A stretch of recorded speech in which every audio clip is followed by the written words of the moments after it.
Boa tarde. Suicídio. Ah, boa tarde.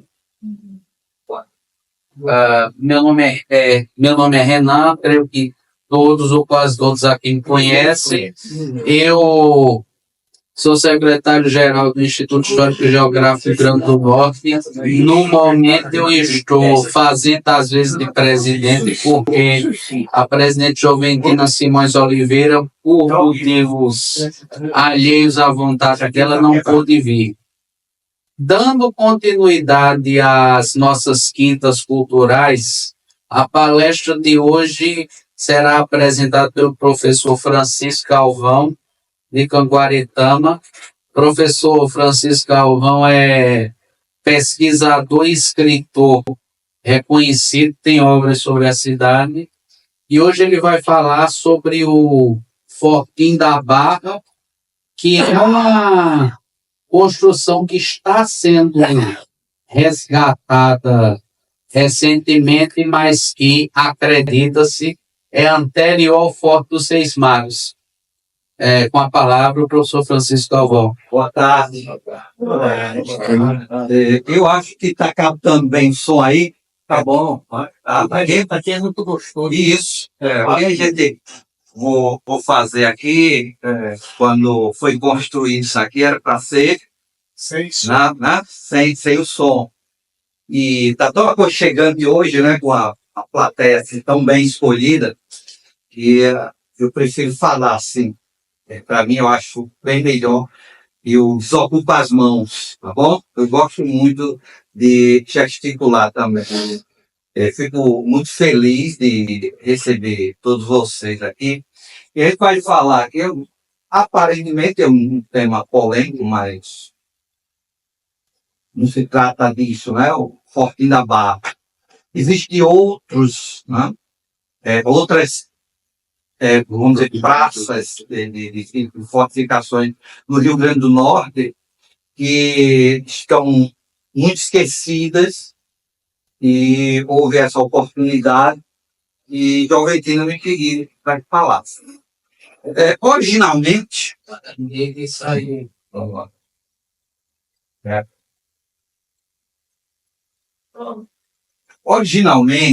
certo? Se fala do Fortim da Barra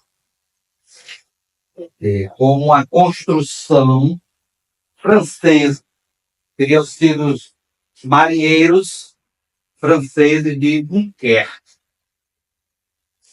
E essa construção, ela foi porque esses marinheiros estiveram aqui no nosso litoral, no caso lá na foz do Curimataú, Cunhaú, e em 1550, 1555, naufrágio, eles precisaram descer, onde hoje é Barra de Cunhaú, para reconstruir um bar para voltar para a Europa. Assim, uma saga, né? Uma saga.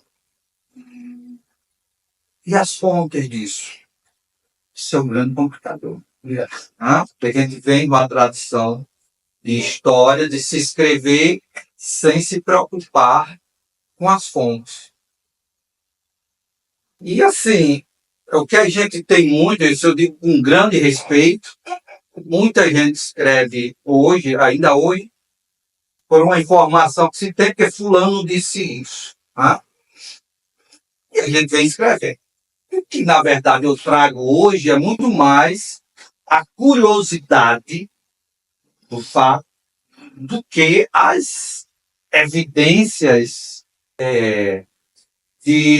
as evidências, como é que eu posso dizer, das fontes. Inclusive, conversando com o Manuel Neto, né? Eu tenho muita esperança da gente conseguir isso. Ele está aí marcando para ir à França. Quem sabe, né? A gente consegue isso. Mas a gente vai ver o que é que nós temos. Me perdoe, existem alguns historiadores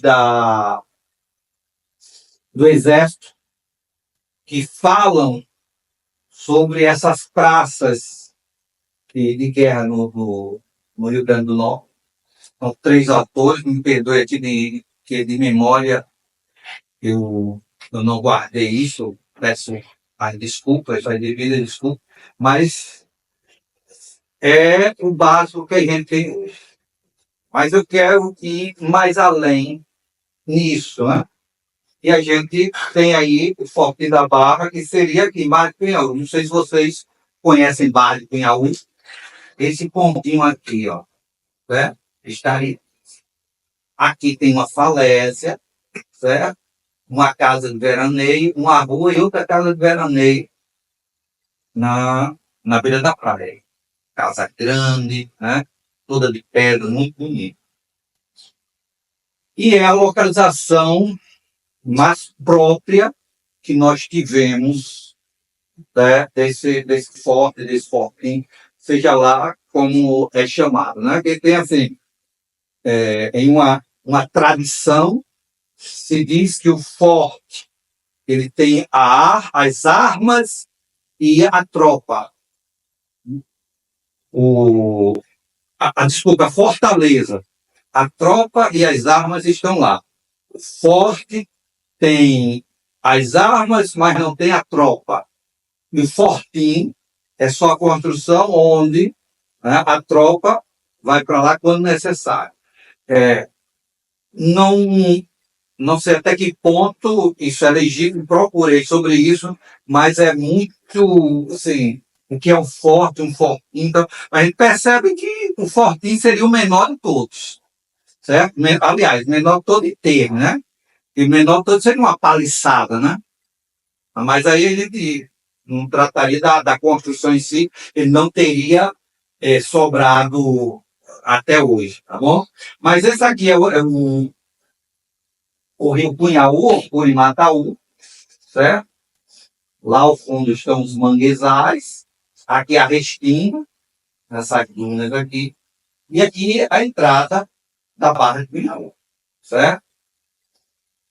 Está essa é a área do Rio Grande do Norte, que a gente sabe que foi uma área de grande interesse dos franceses, né, nessa área aqui, a área do Rio Grande do Norte, que teve grande interesse dos franceses. Eu acho que não resta dúvida, até que alguém nos diga que não, que os franceses tiveram grande interesse em outras áreas além dela. Mas até hoje, pelo que a gente sabe, esse seria a área de maior interesse dos franceses e onde a gente tem os relatos de onde os franceses aportaram, em especial, a praia, a famosa praia de Búzios. E aí o que dizem, né?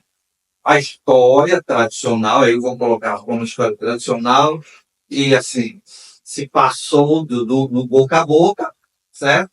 Indica que esse forte remonta, né, a uma fortificação erguida por marinheiros franceses de Dunkerque, cuja embarcação encalhou, precisando a tripulação construir outra para o retorno à Europa. Certamente ainda no século XVI. Então, por isso que se diz foi 1550, 1555, aparece muito mais 1555. E realmente, essa é uma época, não resta dúvida, onde os franceses estiveram aqui. E a gente não tem relatos, a não ser esse, é só isso. Não tem outro relato. Eu desconheço, pode até existir, não tem problema. Se alguém souber, a gente, né? É só contribuição para nós. Então, sendo desta forma, o Fortinho da Barra, eles antecede 50 anos a Fortaleza dos Santos Reis. Né? Mas como a construção dos franceses seria, hoje, a gente poderia dizer a primeira construção colonial no Rio Grande do Norte, Fortinho da Barra. Dentro disso aqui, eu repito, as fontes não nos dão segurança, mas existe essa informação que existe. E aí a gente traz os mapas são bem claros, os mapas da época mostram as gravuras dos franceses atuando aqui. Tá? Nós temos aqui o maior conhecedor de mapas coloniais, tá? O Levi, que eu acho que é uma informação clara que os mapas trazem isso. Inclusive tem o mapa a pedido de Francisco I, que ele tinha intenção de conquistar desde a Amazônia até Sergipe. Isso. Tem uma influência grande desses marinheiros de Dieppe e de Quer, que eram os marinheiros que vinham para essa região. Mas ele organizou a frota, só que no meio do caminho, acho que nas Ilhas Canárias, os espanhóis interceptaram, certo? E abortou essa grande ação de tomada do Nordeste pelos franceses. Mas isso é bem claro, certo? A nossa historiografia que não discute muito isso, né? É uma coisa ainda muito esquecida da nossa historiografia. Não se fala, mas era a intenção do rei francês de conquistar essa parte do Nordeste, do Norte-Nordeste, indo até a Amazônia. Toda essa região setentrional, eles tinham esse desejo. E aí, o que é que eu achei dessa época? Né? Deve existir outros relatos? Sim. Mas o que foi que eu achei de verdade? Os relatos que existem, né? Randstad, nesse livro aí, Meu Cativeiro entre os Selvagens do Brasil, lá no capítulo 5, né? Que é o capítulo que diz de como deixamos Pernambuco de rumo à terra dos potiguaras.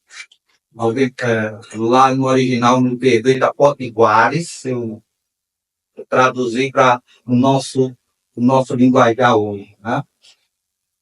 E no caminho encontramos um navio francês. Ou seja, nesta época aí, segunda metade do século XVI, era comum, pelo menos a gente percebe isso, se deparar com isso.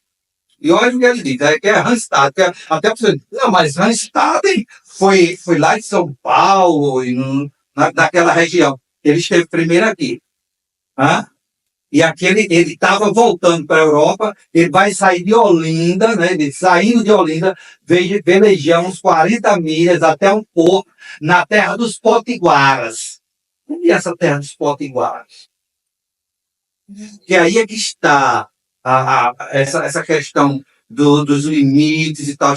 A terra dos Potiguaras era realmente o Rio Grande do Norte ou a Paraíba? Ou ele errou quando ele vai dizer a distância percorrida?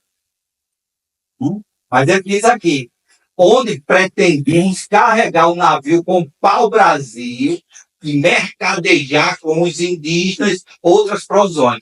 Eles iam pegar pau-brasil e iam fazer comérciozinho com escambo com os indígenas, com os potiguaras. De acordo com as instruções do rei, ao chegar, avistamos um navio francês que fazia a mesma coisa. Fazia mesmo pau-brasil e outras mercadorias mais. De acordo com as instruções do rei, atacamos com a intenção de prendê-lo. Né? Um tiro que deram contra nós destruiu o mastro branco, matou-nos vários homens e feriu outros. Em seguida, afastou-se. Então, o navio foi atacado pelos franceses. Vários marinheiros morreram e acertou vários. Inclusive, isso mesmo assim, eles vão voltar para a Europa, voltam para a Europa, a viagem de volta para a Europa é a primeira viagem dele, e diz que foi uma viagem horrível. Foi uma viagem horrível, ele conta como foi. Por quê? Por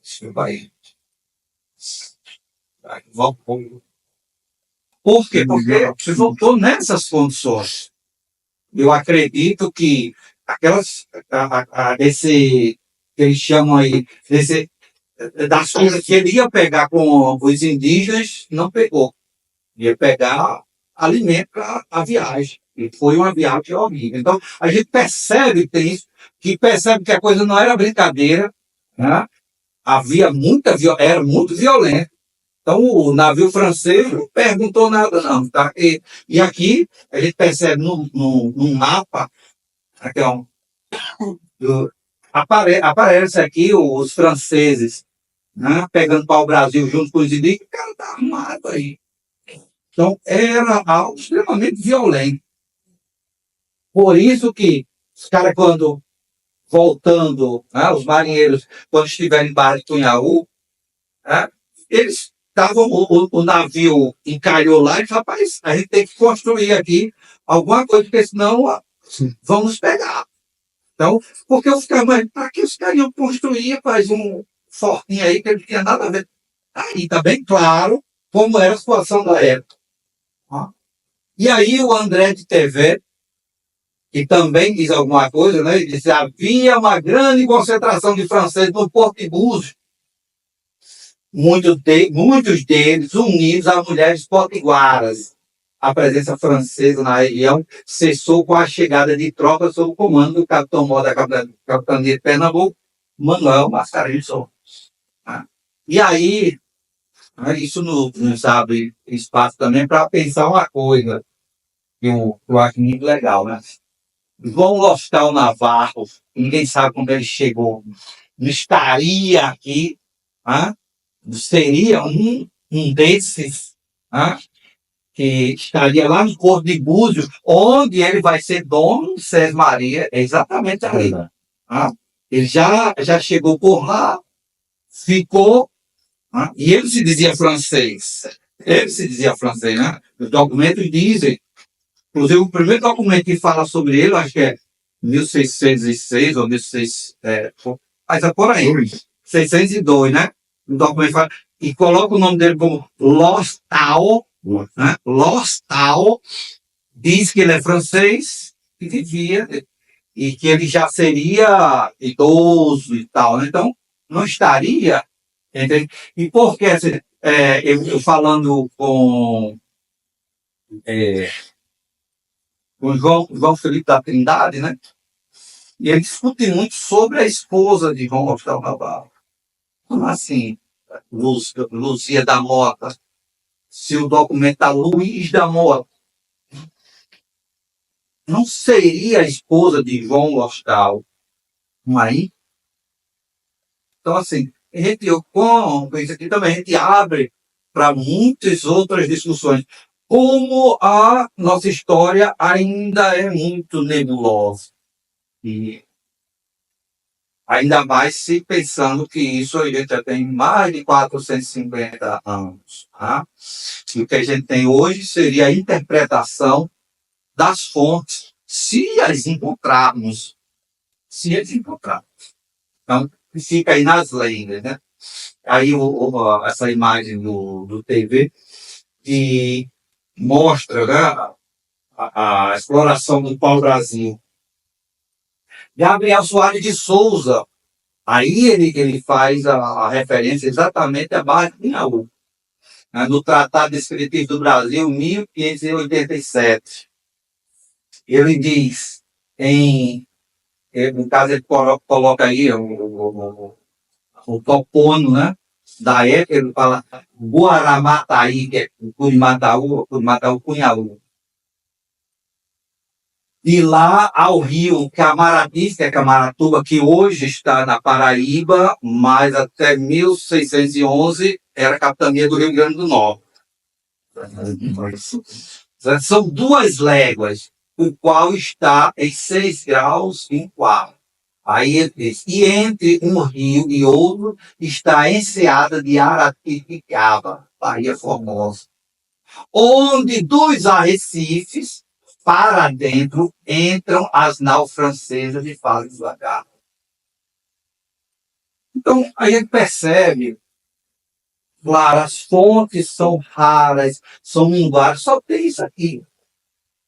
Mas nos leva a crer que aquela primeira informação, ela pode ser legítima. Ela pode ser legítima, porque os franceses realmente estiveram lá. Fizeram um forte para se abrigar.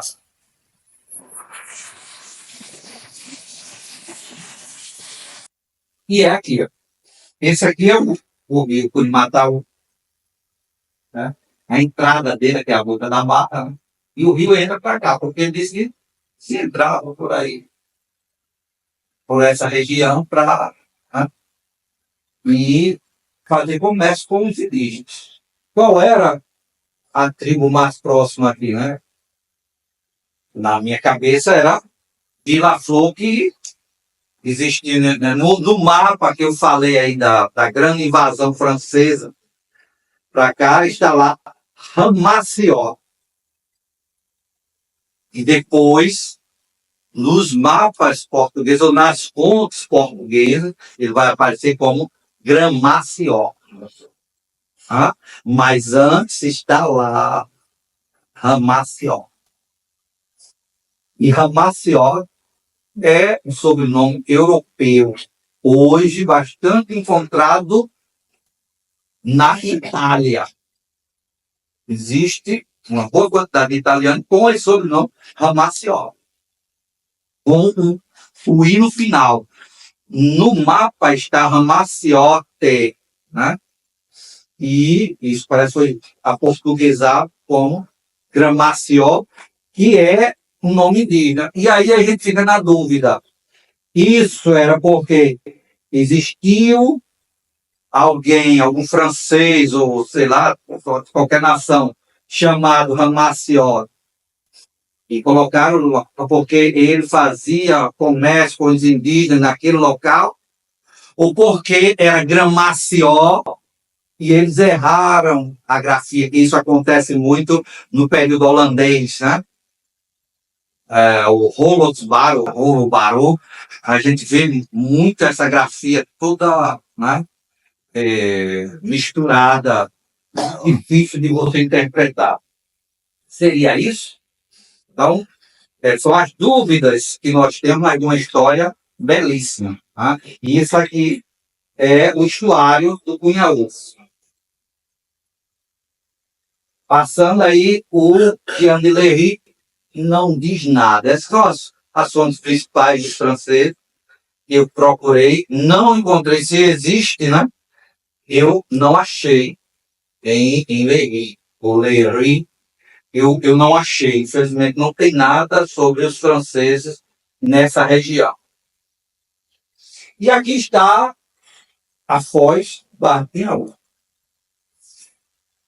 A descrição é perfeita do Gabriel Soares, quando ele diz que de Aretibicaba, que é o porto, que até hoje lá em Bahia Formosa é o porto de Bahia Formosa, ficava ali, que é mais ou menos para cá, né? Ficava ali no porto, as naus ficavam lá. E a entrada para Barra de Cunhaú não é essa aqui. Aqui é o Arrecife. Eles entravam realmente por aqui, de preferência com os batéis. Quem vai entrar aqui com embarcação maior são os holandeses, eles se ferram. Eles se ferram aqui. É o Cristóforo, o grande generalíssimo polonês, vai entrar aqui e se ferra. Certo? Vai ser mais de frente. Mas é essa entrada aqui, eles entravam para cá, e claro, Fortinho deveria estar por aqui. E é nessa partezinha aqui onde eu estou apontando, onde está o Fortinho.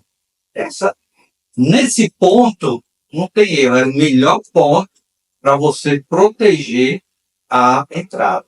É como hoje a entrada do Rio Potengi, o Forte dos Reis Magos, é estratégico ali. E ele é um pouquinho mais para dentro, mas daqui ninguém passava.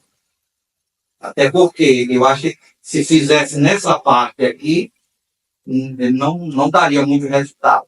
Desse lado de cá, fica a restinga, e eu acho que seria praticamente impossível. Então eles fizeram aqui começa a falésia desse ponto, e na falésia, aqui no pezinho da falésia, foi construído,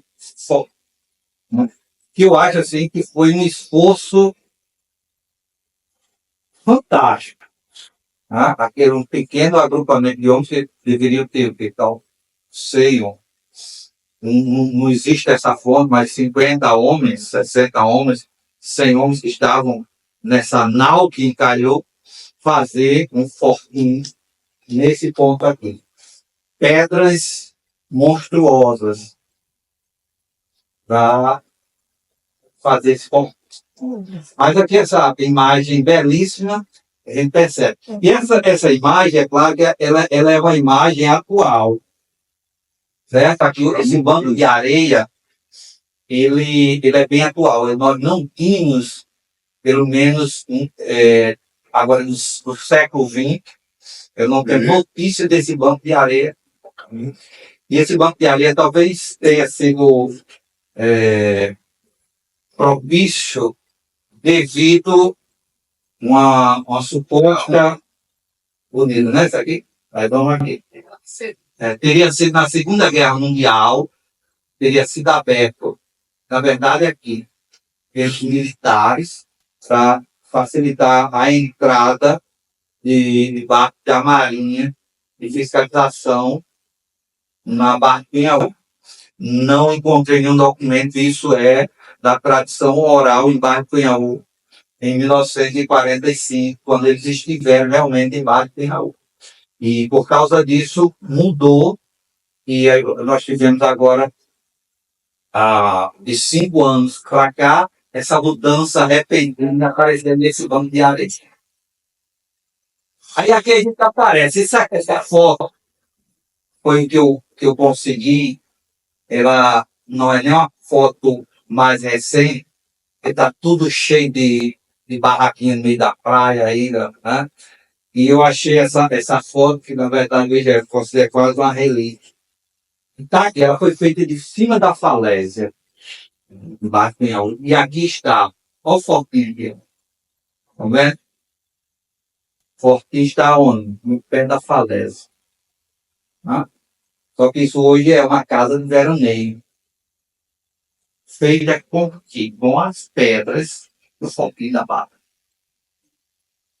Tá aí, ó. Coisa linda, né? Essa foto também, a praia não está assim, houve uma grande modificação, né? Mas assim, essa foto também pela estética, é uma foto muito bem feita. E voltando aqui, gente, eu não quero, para não esquecer, perdão, eu esqueci essa foto aqui é de Candé Soares, viu?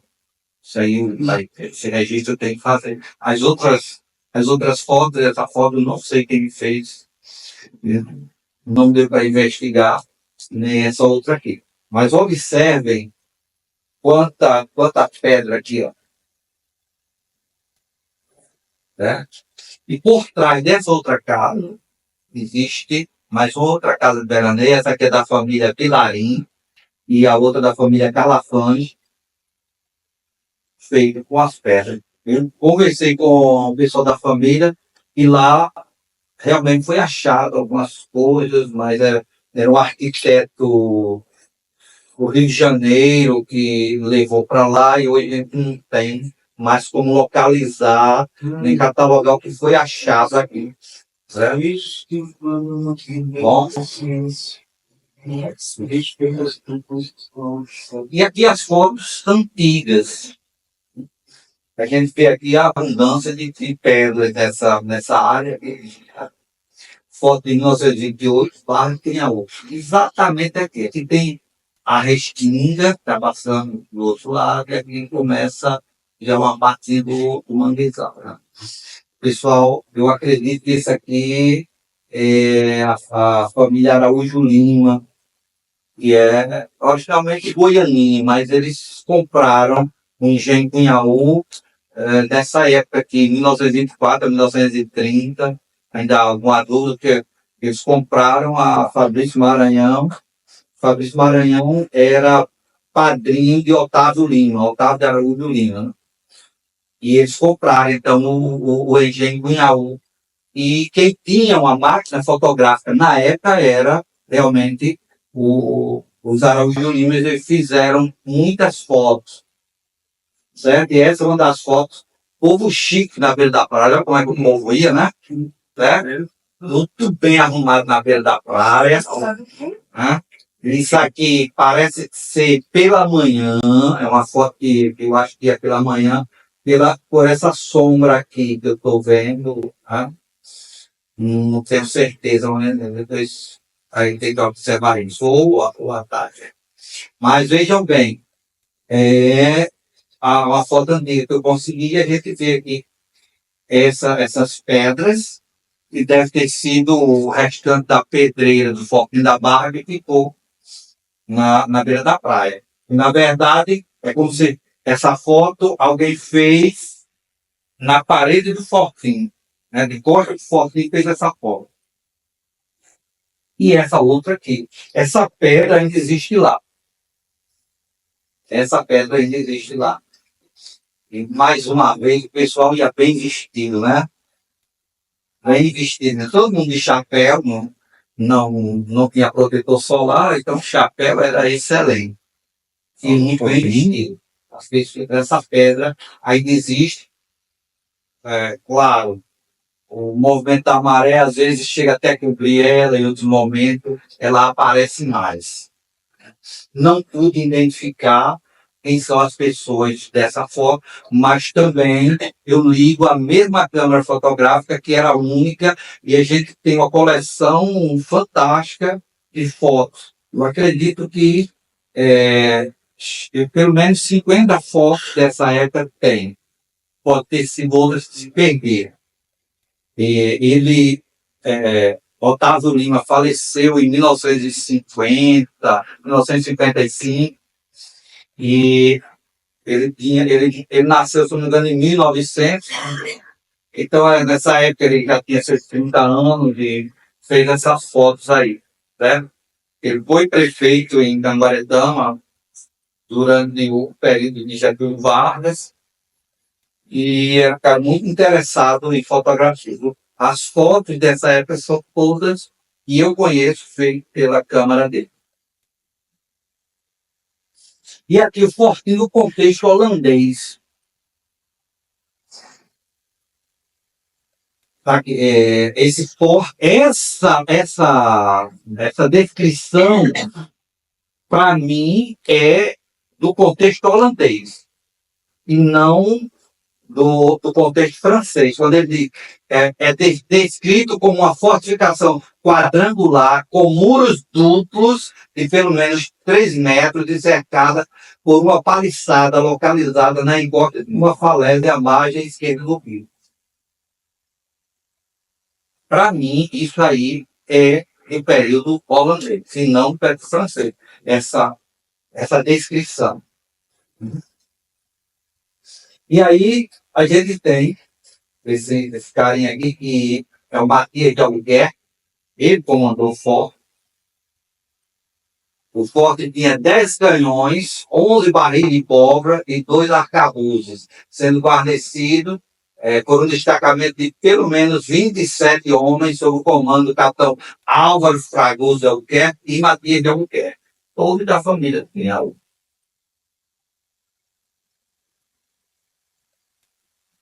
E aí, nas informações, então, e que é muito interessante, né?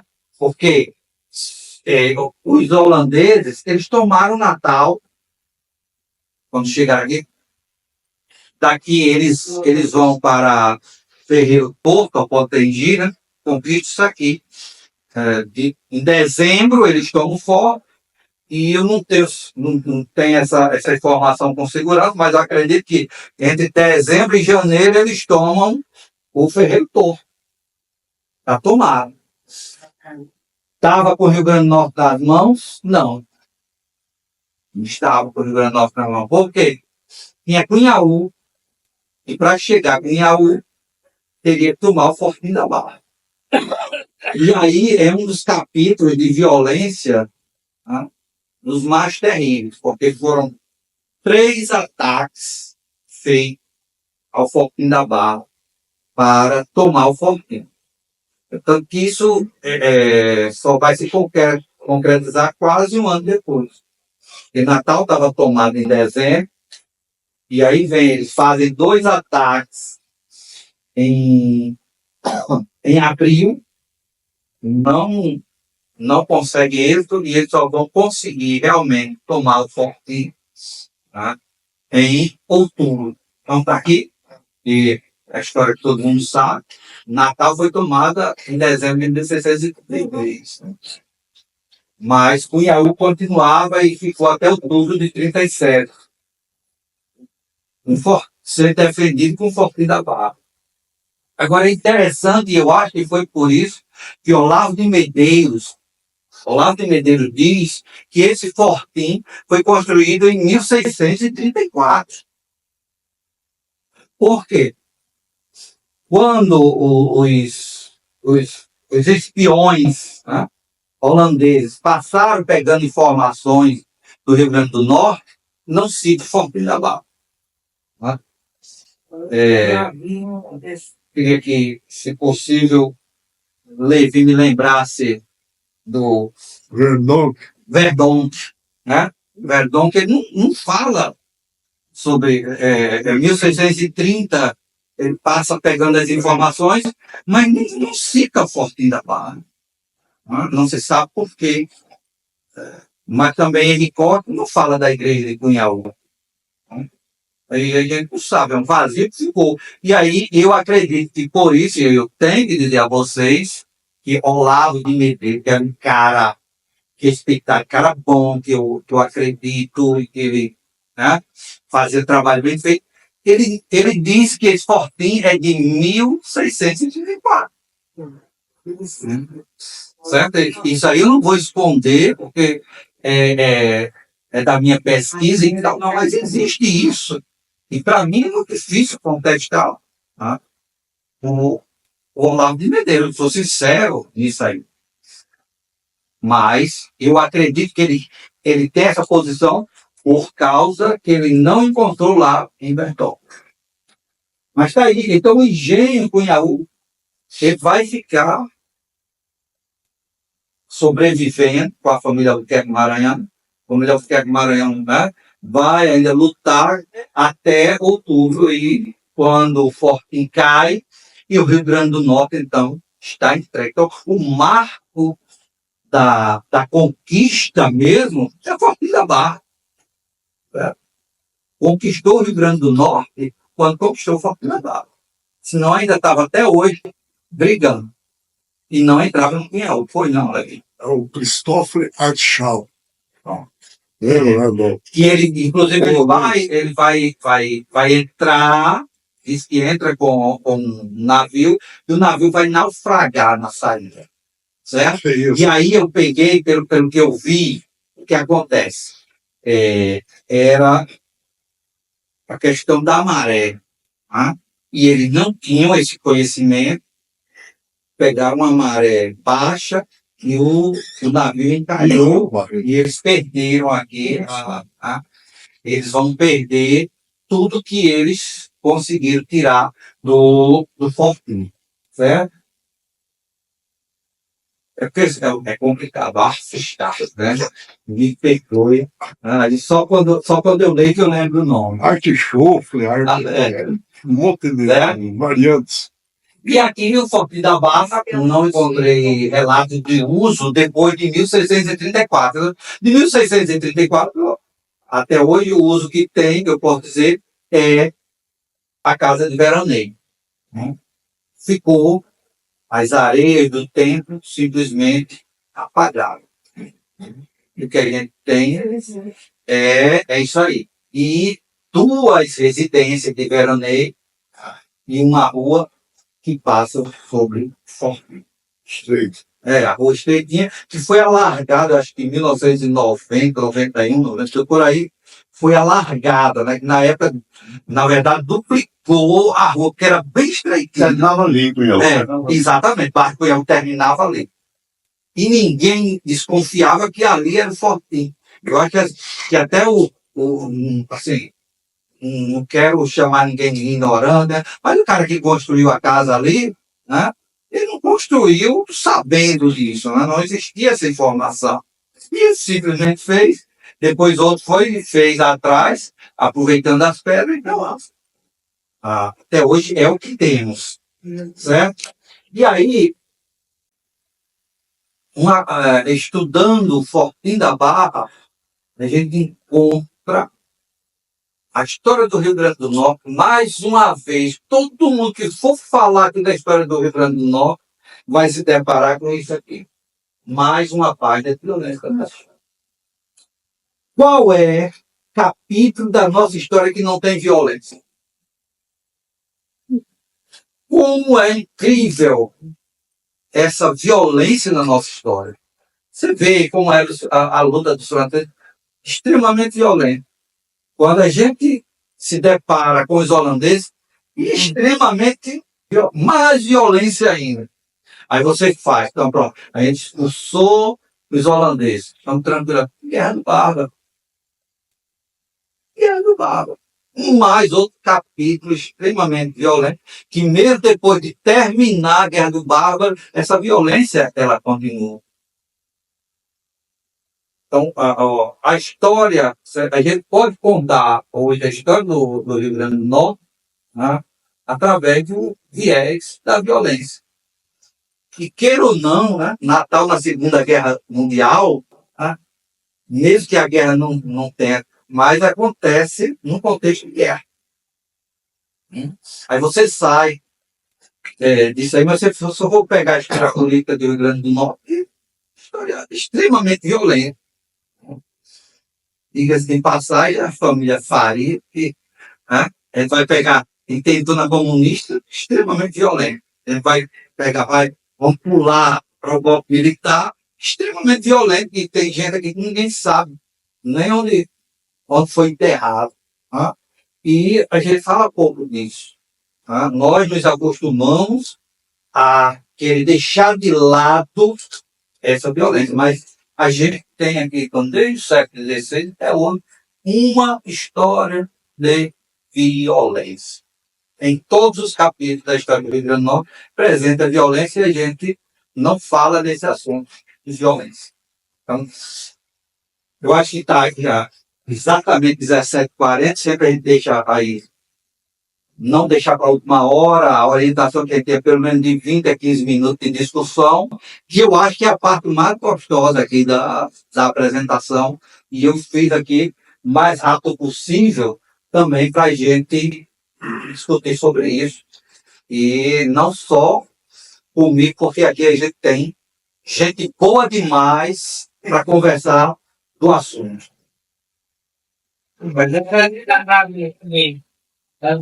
legal, não, pelo nerdismo do tema e abrir para as perguntas. Lembrando que quem quiser fazer as perguntas, por favor, se identifique porque está sendo registrado.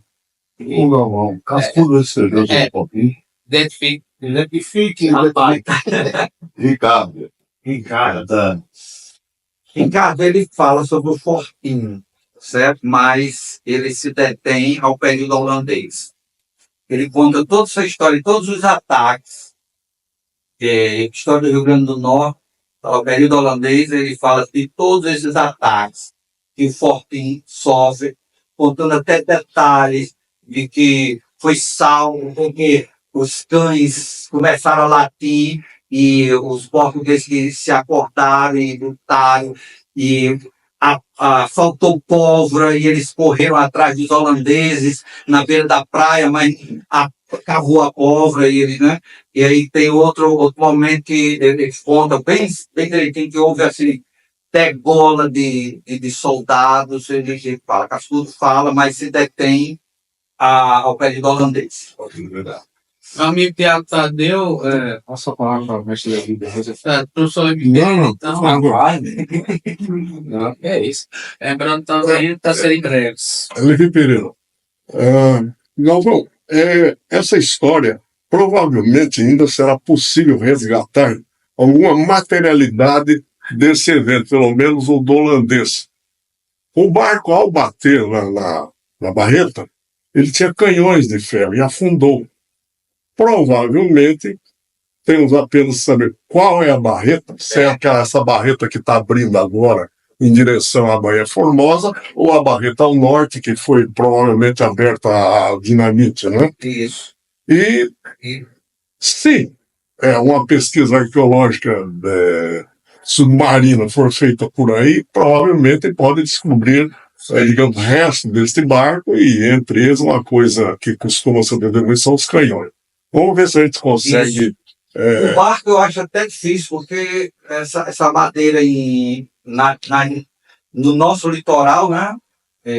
Vamos dizer, 400 anos, 380 anos, cara, ela, eu acho que já degradou toda, mas a gente vai O aço, encontrar não, o ferro.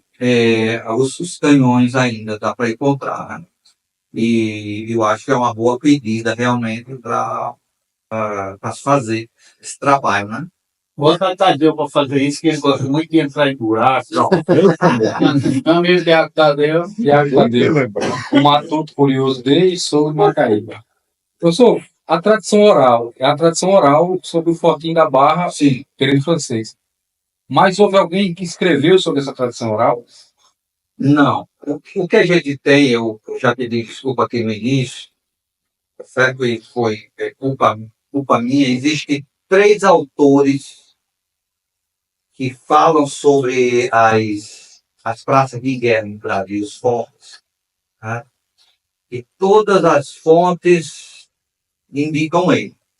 Eu não consegui essas fontes, eu tenho essas fontes, eu tenho cópia em casa. Parte desse livro eu tenho cópia em casa. Mas, assim, vocês sabem como é casa de pesquisador, né? Às vezes você encontra e às vezes a fonte ele encontra, né? Eu não, esses dias, porque eu marquei essa palestra aqui há 3 semanas atrás, né? Não era uma palestra que eu tinha na cabeça e tal, estava conversando com o Joventina e ela perguntou, Francisco, quando é que você quer falar sobre o Fortinho da Barra? É um assunto muito importante. Eu disse, qual a data que tem? Ela disse, dia 10 de abril. E para mim, dia 10 de abril era de 2028, 2030, né? Ela disse, tá bom para mim. Aí depois que eu cheguei em casa, que eu fui, sabe, mas estamos no final de março. Né? Mas aí eu não podia que eu... Imagine o resto da família olhar para mim e dizer, agora tá fugindo do negócio, rapaz? Você sabe ou não sabe, né? Aí eu vim para cá, né, com todo prazer, para falar sobre esse assunto. Tá certo? Mas são 3 autores que falam sobre sobre as fortalezas do litoral do Brasil, desde lá do Amazonas até o Rio Grande do Sul. E eles falam sobre esse forte. É a única forte que existe. E apenas um deles é que dizem que foi os marinheiros de Dunkerque. Certo? Os outros 2 só dizem que é o Fortinho da Barra e tal. Desse jeito. Me perdoe trazer aqui só de memória, novamente, parece da história oral. o professor Levi Pereira de novo. De novo, né? Desculpe. O Adler, de Adler de Castro, que escreveu Paredes de Pedra, Canhões de Ferro, Homens de Aço, do IFAM. Ele escreveu sobre todas essas... Você se recorda se ele é um desses autores? Não. Porque se for, eu tenho acesso direto, poderia lhe ajudar. Não é, mas pode ser. Né? Mas já vai ser uma fonte que a gente vai encontrar, porque se ele fala sobre essas fortificações, fatalmente o Fortinho da Barra vai estar incluso. Né? Que é uma coisa que eu peço ao Manuel Neto, se nas fontes francesas encontrar algo sobre, né, o Curimataú, a Forte Curimataú, e ele lembra de nós aqui. Quem sabe a gente chega à conclusão que essa foi realmente a primeira construção colonial no Rio Grande do Norte. Qual foi o ano? 1555 é o ano básico. Praticamente 50 anos da Fortaleza de Santo Reis, né? 44 anos. E assim, para o início aqui, que a gente não sabe nem quando é que estava pronto, mas porque, pelo que me parece, em 1555 esse forte estaria pronto, né? Foi construído nessa data. O francês andou por aqui fazendo Exato. uma casa de pedra de Nostal, apesar de uma tese de doutorado dizer que foram os portugueses, eu ainda acho que foram os franceses. Sim, por que não, né? Eles se baseiam, a pessoa que fez a pesquisa, que encontraram artefato de louça Bom, porque eles passaram muito pouco tempo. Quem ocupou mais tempo foi o português. Isso. Então, é claro, sabe que a louça não é um caminho definitivo. Isso, aí vamos ver os estratos, né? Onde estão esses fragmentos e ver o que a gente pode encontrar. Você encontra essa louça realmente mais aflorando hoje, mas outros estratos mais profundos. Pra que tenha- E, assim, além do mais, eu acho que essa louça, ela pode, vamos dizer assim, se confundir com a portuguesa. Francês e português, eu acho que usavam o mesmo Sim. material, né, das faianças, era o mesmo, né? Então, assim, até isso é difícil da gente ter certeza. Pois não, Lê? Desenvolve rápido. Né? Não, É. pode ficar até 7 horas. Não, Três pesquisas arqueológicas. Três pesquisas arqueológicas feitas lá na Casa de Pedra. Nenhuma delas encontrou nada seiscentista. Sim. E, inclusive, uma é do professor Dr. Ayron, daqui da universidade, Ayron. que fez uma palestra Que aqui. para mim é absoluto. Pois né? é, impressionado. Eles, infelizmente, não dá para provar que aquilo é francês. Roberto Ayron, aqui no Rio Grande do Norte, tem todo o meu respeito. Eu acho que ele deve estar certo e a gente há de acreditar nisso aí, porque ele encontra provas materiais até que outra pessoa, isso é ciência, né, gente?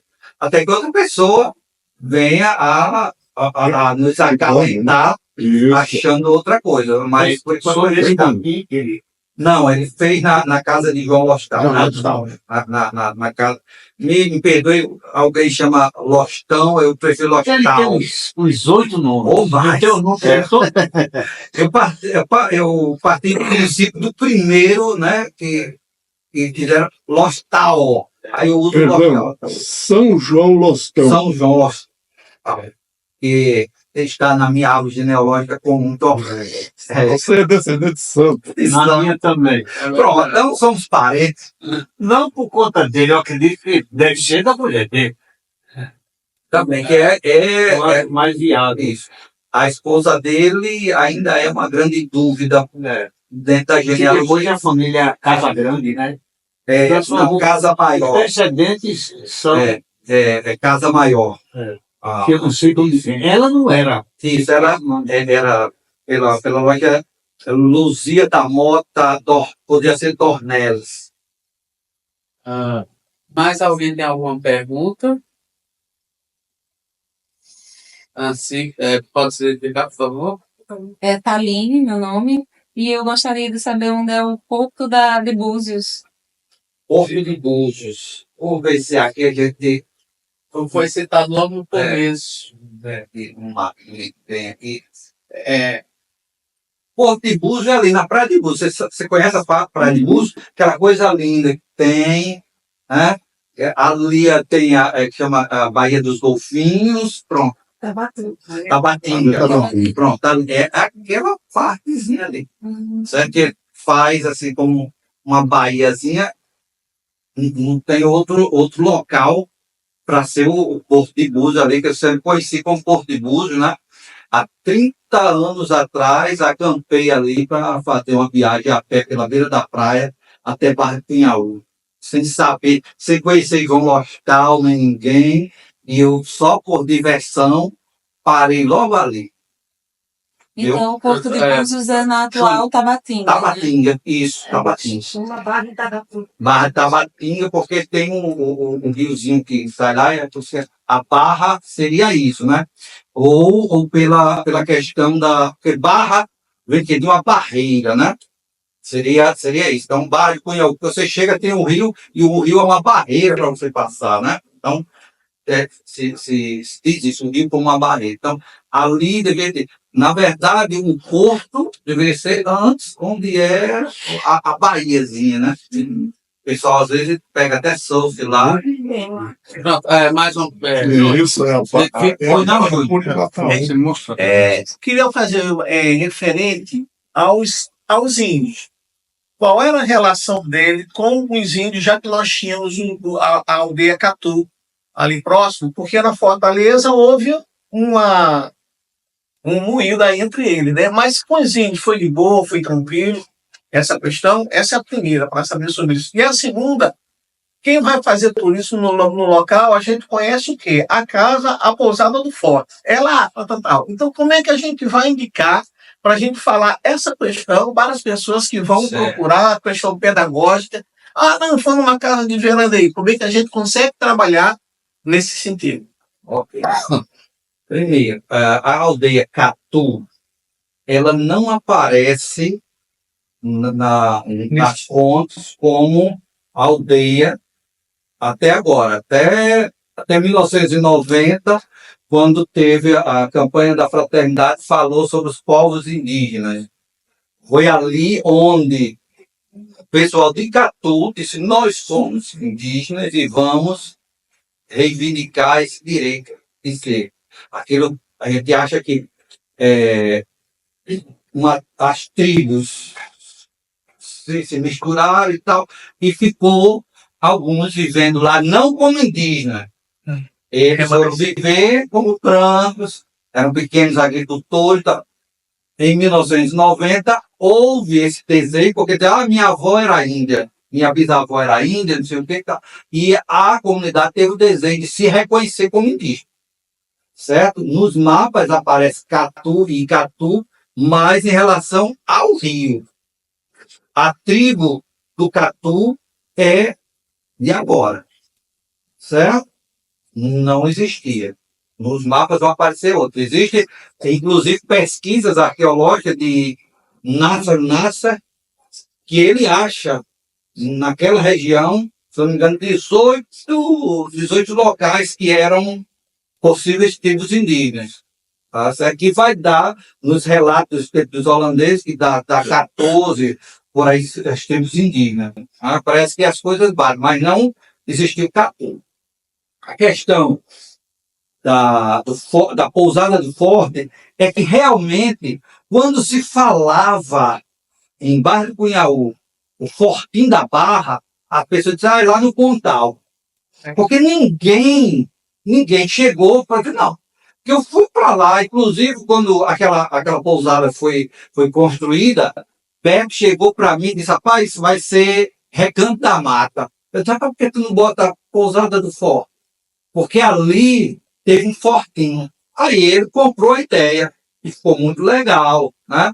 Esse temático lá ficou muito bom. Mas porque era essa ideia que ela fica realmente no pé da falência, mas se você olhar, ali não tem lógica, ali não dá para defender a entrada da Tem Barra toda matemática para lá, né? não é isso? Então, aí depois, quando certo, a gente vai tendo uma maturidade, estudando, né, com maior precisão, não só a própria história, mas a geografia e outras coisas, aqui a gente vai perceber, não, realmente está aqui as pedras do Fortinho. Né? A posição é essa, era aqui que ele defendia a entrada, realmente a entrada da Barra do Cunhaú era ali e estava muito bem defendida, certo? Agora, a ideia de Beto foi fantástica, porque ele partiu do que as pessoas diziam na época que o Fortinho era para lá. É o que todo mundo sabe. Isso, todo No mundo sabe. Fortinho só aproveitaram as pedras, mudaram tudo. Né? Isso, só, exatamente. Que era parede de 3 metros, parede dupla e tal, hoje a gente não tem mais isso. Eles fizeram vamos dizer, os alicerces da casa e construíram sim. Pelo adiantado da hora, não sei se mais alguém tem perguntas, eu vou pedir para o professor Levi Pereira fazer um encerramento da noite. E eu já digo muito obrigado a vocês, tá certo? E a gente vai estar aqui com outros temas, muito em breve, falando sobre esses assuntos maravilhosos. Quero só dizer mais uma coisa aqui para a gente encerrar, que a gente deve mover uma luta maior da nossa história. Eu acho que eu aproveito muito esses momentos. Perdão, viu, Levi? E hoje a gente tem uma coisa contra a nossa história que é terrível. Se chama Enem.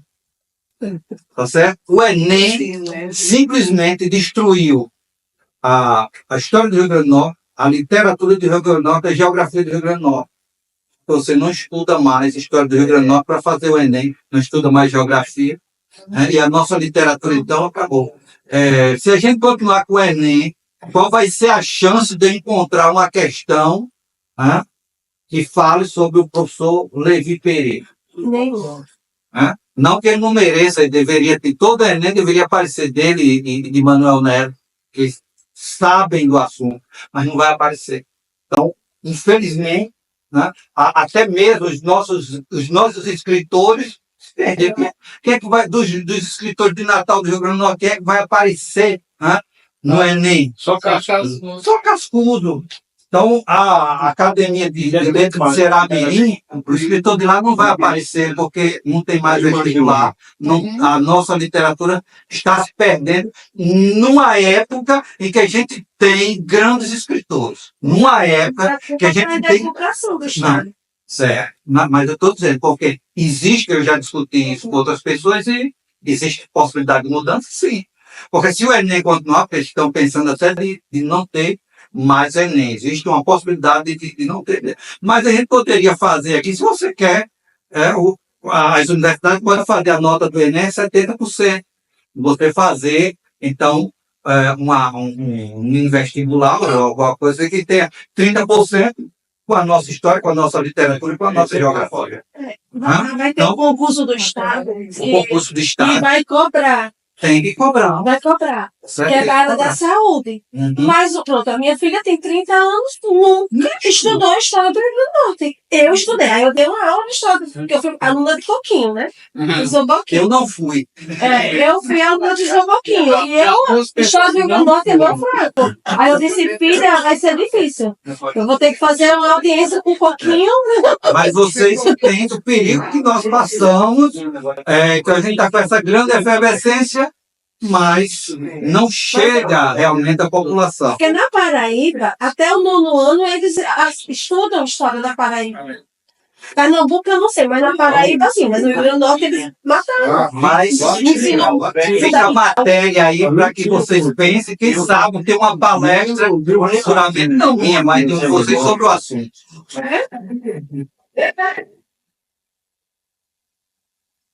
Esse questionamento com o fechamento.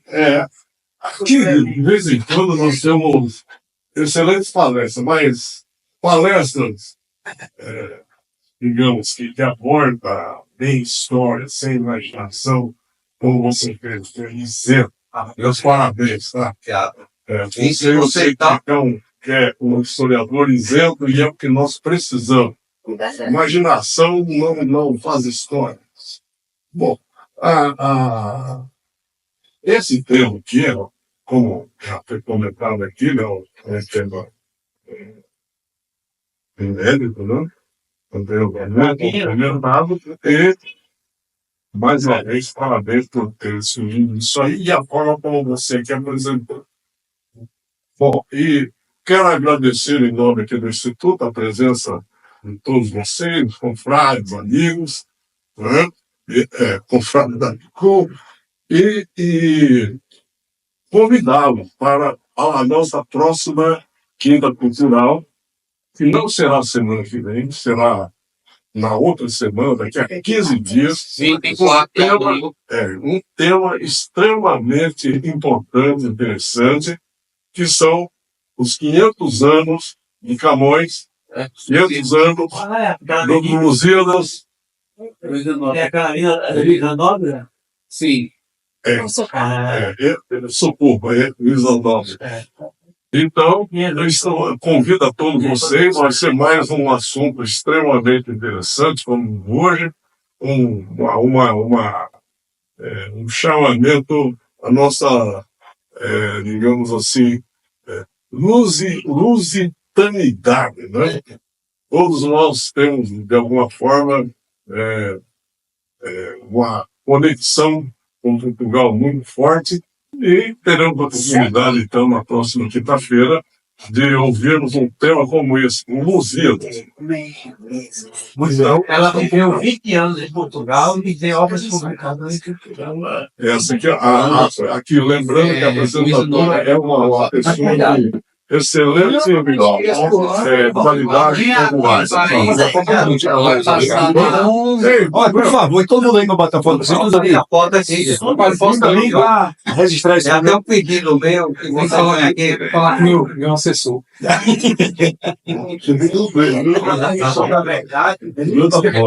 Era todo mundo ali.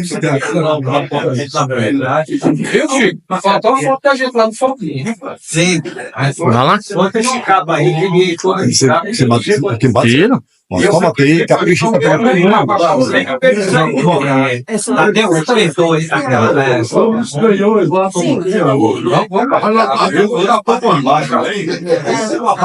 Fica aqui embaixo. Os baixinhos ficam aí. Os baixinhos ficam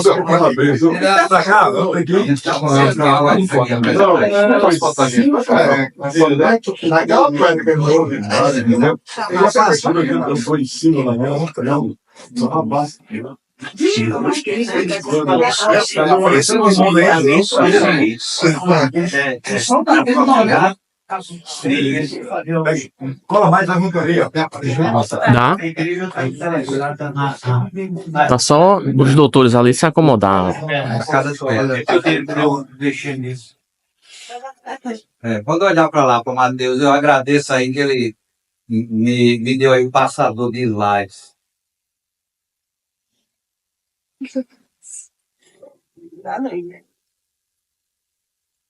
Pronto, tem umas 10 fotos. Não é possível que uma não tenha ficado.